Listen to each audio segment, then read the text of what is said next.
Well, let's talk about friendships for a minute. Here's how you know if someone's your friend.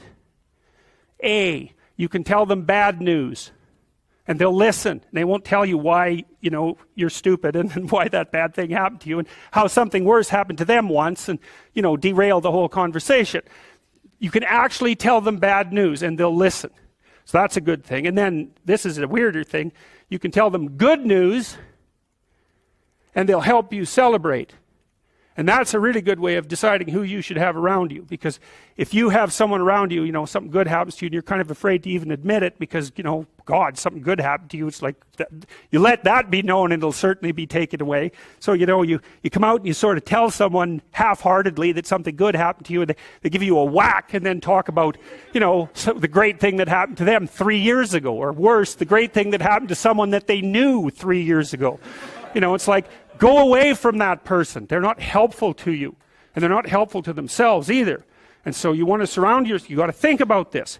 You got to surround yourself with people who want the best for the best part of you. You can hang around with weasels and losers that are trying to pull you down to justify the fact that they're spiraling downhill as well. And the upside of that is you don't have to have any responsibility and you can all whine about how wretched life is, so that's pretty attractive. But I would say it's also a bad medium to long-term plan.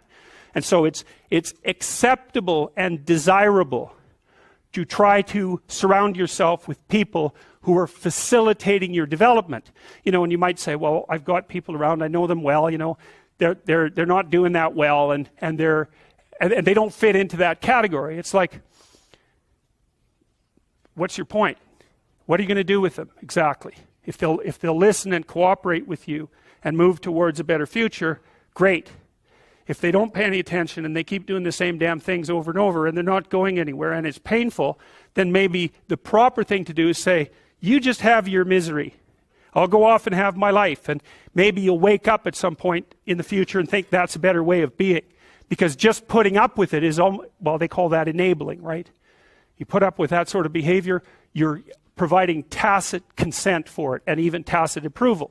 It's like, it's a bad idea. You have, I would say, both the right and the responsibility to surround yourself with people who are good for the best part of you.